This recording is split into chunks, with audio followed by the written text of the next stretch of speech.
안녕하세요. 자스민TV에 오신 걸 환영합니다. 마음에 드시면 좋아요, 구독 부탁드릴게요. 이렇게 어색하지?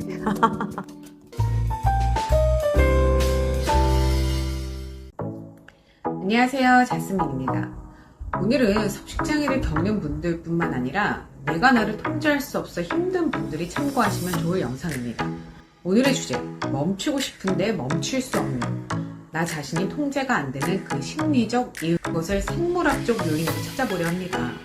첫 번째, 유전적 요인. 유전적 요인이라 함은 부모한테 물려받은 유전자, 이 태어날 때부터 타고나는 신체적 특성과 기질을 말하는 것이죠. 갓 태어났어도 소화력이 좋은 아이가 있고 잘 못 먹는 아이가 있고 계속 우는 예민한 아이가 있는 반면 잠만 자는 차분한 아이가 있습니다. 이러한 타고난 신체의 특성과 기질이 유전 요소인데요.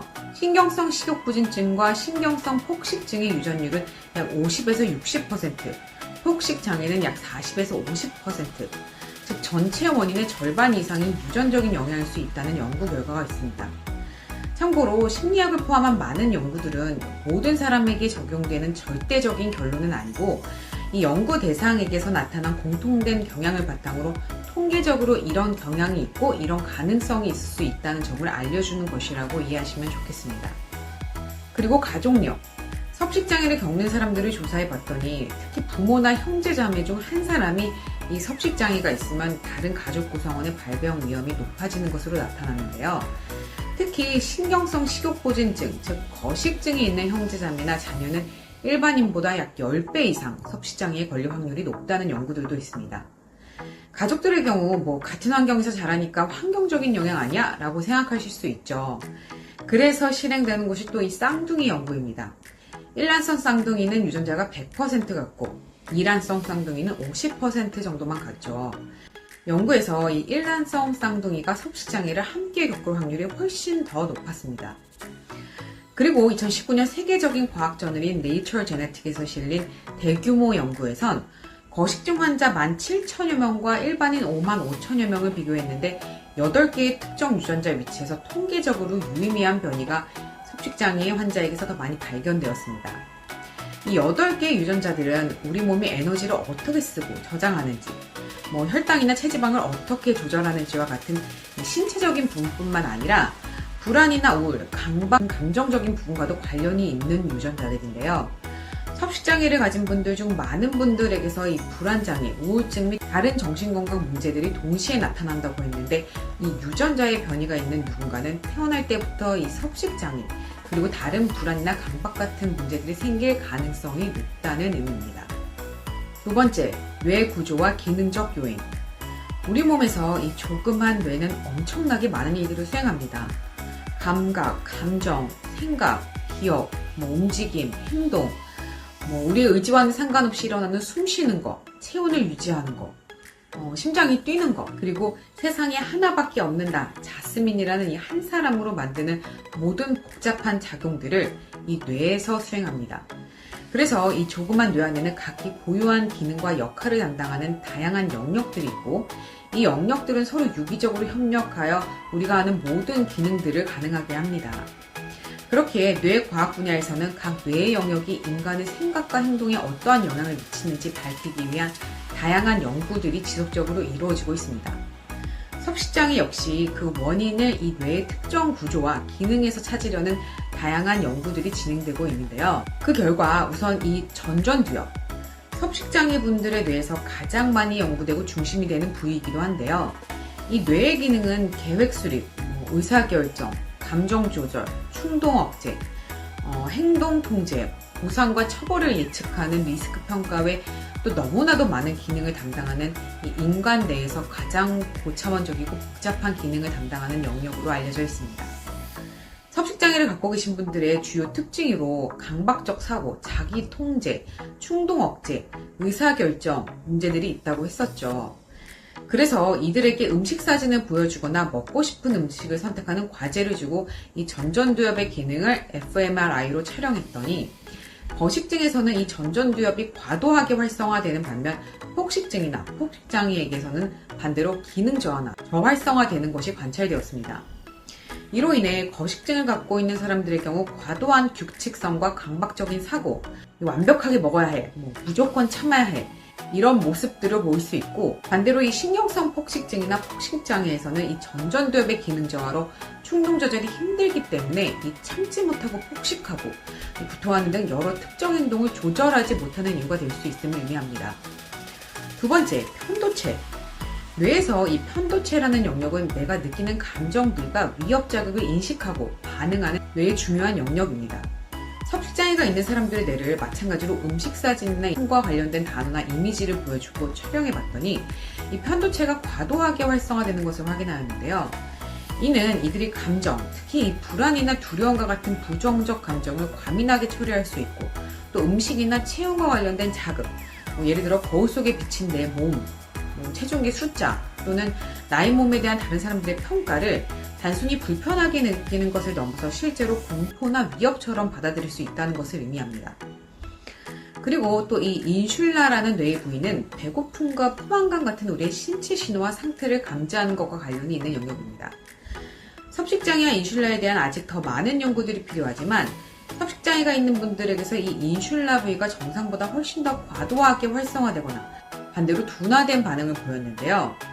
이 외에도 축자핵, 복측 피궤염력, 해마, 기저핵 등 여러 다른 뇌 부위의 이상이 섭식장애와 관련이 있을 수 있기에 이와 관련된 뇌 영역에 대한 연구는 활발하게 진행되고 있습니다.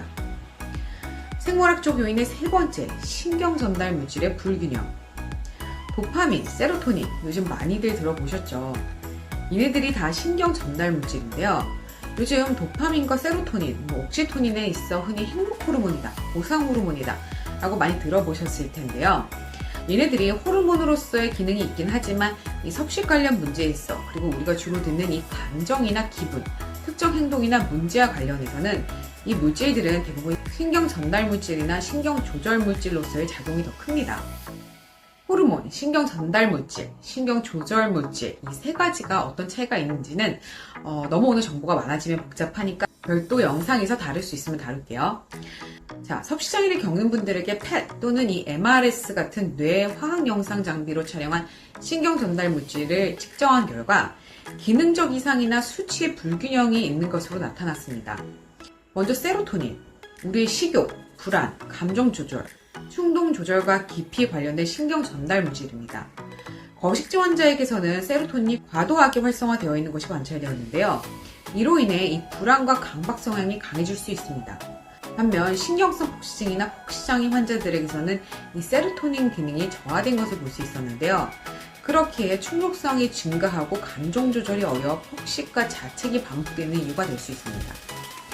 그리고 이 도파민은 보상, 동기, 의욕, 감정 조절, 충동 억제에 중요한 역할을 하는데, 이 거식증과 폭식증 환자 모두에게서 도파민 기능 이상이 보여졌습니다.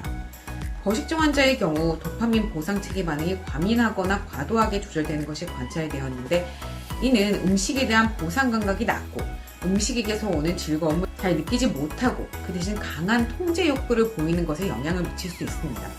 반면 폭식증 환자는 도파민 시스템이 과활성화되어 보상과 즐거움을 주는 자극을 더 자주 찾게 될 수 있는데요. 앞서 폭식증 환자들의 경우 부정적인 감정에 과민하게, 과도하게 반응하는 경향이 있다고 했죠. 이러한 부정적 감정을 해소하지 못하게 즉각적 즐거움을 주는 음식에 욕구가 강해지고 충동적인 식사 행동으로 이어질 수 있습니다. 그리고 그 결과 죄책감과 자괴감과 같은 또 부정적 감정에 휩싸이게 되고, 다시 그 감정들은 이 즉각적인 보상을 찾는 충동적 행동이 반복되며 악순환으로 이어지는 이유가 될 수 있습니다. 도파민과 세로토닌 외에도 노르에피네프린, 가바, 옥시토닌과 같은 여러 신경 전달 물질은 섭식장애뿐만 아니라 우리가 느끼는 사소한 감정이나 크고 작은 행동들, 그리고 삶의 전반적인 질에 있어 굉장히 중요한 영향을 미칩니다. 그렇게 이 신경 전달 물질의 균형이 깨질 경우 내가 내 마음 같지 않게 생각하고 행동하게 되는 이유가 될 수 있습니다. 마지막, 호르몬. 호르몬은 우리 몸에서 너무나도 중요한 기능들을 수행한다는 것 이미 다들 아실 거라고 생각되는데요. 우리가 흔히 알고 있는 생식이나 성장 조절과 관련된 성호르몬과 성장 호르몬 외에도 여러 다른 호르몬들은 에너지 대사, 수면 주기, 체온 조절, 면역 기능, 향상성 유지 등 우리 몸 전반의 기능에 깊이 관여를 합니다. 그리고 섭식장애와 관련해서는 특히 중요한 이 식욕 조절과 감정 조절, 그리고 보상 행동과 같은 중요한 체계에도 영향을 미치게 되는데요. 섭식장애를 가진 분들의 호르몬 시스템에 이상이 있는 것은 여러 연구에서 확인할 수 있습니다. 우리가 밥을 먹었을 때 포만감을 느끼게 해주는 렙틴, 반대로 배가 고플 때 위에서 분비되어 식욕을 자극하는 그렐린, 혈당을 조절하는 인슐린, 스트레스에 반응하여 분비되는 코르티졸, 이런 호르몬들이 정상 범위를 벗어나 과도하게 분비되거나 너무 적게 분비되는 현상이 관찰되는데요. 예를 들어 거식증 환자에게는 렙틴 수치가 낮습니다. 반대로 폭식장 환자에게서는 이 렙틴 수치가 높거나 정상이더라도 렙틴 저항성이 생긴 것으로 나타나는데요. 그럼 배불러라는 신호가 제대로 전달되지 않기 때문에 충분히 먹었는데도 여전히 배부르지 않다고 느껴 과식과 폭식으로 연결될 수 있습니다. 문제는 이런 거식이나 폭식 같은 행동들 자체가 다시 또 렙틴과 그렐린의 균형을 더 심하게 무너뜨리고 인슐린 저항성을 악화시키며 이미 스트레스가 많은 상태의 콜티졸, 이 스트레스 호르몬에 장기적으로 노출되면서 점점 더 섭식장애를 악화시키고 몸 전체를 소진시킨다는 데 있습니다. 즉, 호르몬의 불균형이 섭식장애로 이어지는 이 방아쇠가 될 수도 있지만 한번 섭식장애가 시작되고 나면 이 반복되는 스트레스와 섭식 이상으로 다시 호르몬 시스템에 악영향을 끼치는 이 악순환이 이어진다는 것입니다. 그렇기에 섭식 행동에 문제가 생겼다면 반드시 이 호르몬 상태도 함께 점검해 보는 것이 필요하다는 점 기억하셨으면 좋겠습니다. 오늘의 주제, 멈추고 싶은데 멈출 수 없는 그 심리적 이유였죠. 그것에 대한 이유는 이러한 생물학적 요인이 원인일 수 있다라는 점을 말씀드린 건데요. 이러한 신체적 구조나 기능이 이상이 생긴 거라면 내가 혼자 아무리 다짐을 하고 의지를 다해도 내 자신 통제가 될 수 있을까요? 섭식장애에서만이 아니라 여러 정신건강 문제에 있어. 그리고 우리가 살면서 대체 왜 내가 이러는지 이해가 안 갈 때가 참 많습니다. 그럴 때마다 내가 나약해서 혹은 왜 나는 이것밖에 안 되지? 라는 자책보다는 그런 쓸모없는 생각과 부정적 감정들은 빨리 버리시고 지금 하루에서 내가 할 수 있는 작은 행동들, 예를 들면 산책 30분, 찬물 샤워, 책 30분 읽기, 이러한 작은 거라도 내가 실천할 수 있는 루틴을 만드시고 가능하시다면 빨리 전문가의 도움을 받으시는 것이 현실적인 해결 방법입니다.